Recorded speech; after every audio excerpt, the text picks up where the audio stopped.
Welcome to the Daily Decant, your 5-minute briefing on the world of wine. Each episode delivers practical insights to help you choose, order, and talk about wine with more confidence in everyday social settings. Let's get into today's decant. Today we're solving a very specific problem. You're at a restaurant. The wine list is long. Cabernet Sauvignon dominates the red section. The prices climb quickly, and you want something solid, but you don't want to overspend. And you definitely don't want to choose poorly. Let's talk about how to order Cabernet without defaulting to the most expensive option. First, what is Cabernet Sauvignon? Cabernet Sauvignon is one of the most recognized red grapes in the world. It is known for structure and depth. It typically tastes like dark fruits such as blackberry and black cherry, often with notes of cocoa, cedar, or baking spice. It feels fuller on the palate and usually pairs well with steak, lamb, or richer dishes. In restaurants, Cabernet often anchors the higher end of the red list. That's because it's popular, recognizable, and easy to upsell. So here's the key insight. You do not need the most expensive cab to get a good one. Instead of scanning prices from top to bottom, look at region. If you see Napa Valley, that's usually the most expensive section. Napa cabs are bold, polished, and powerful. They're excellent, but carry brand recognition and pricing to match. Instead, look slightly below Napa or outside of it. Consider Cabernet from Sonoma County. It's often just as polished, but slightly less expensive. Look for Paso Robles. These wines are generous and fruit-driven, but frequently priced more moderately. Washington State is another strong value. Washington Cabernet tends to be structured and expressive, but often comes at a friendlier price point than comparable Napa bottles.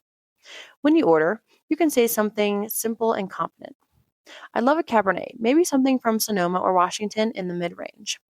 That signals you know what you're doing. It gives the server direction, and it keeps you in control of price. When would you use this strategy? This is great for client dinners, celebrations, business meals where red feels appropriate and safe. Cabernet is familiar, it feels substantial, and it pairs easily with classic restaurant menus. So why does this work socially?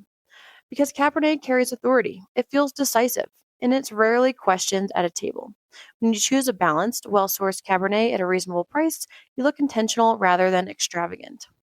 So here's an interesting fact you can keep in your back pocket.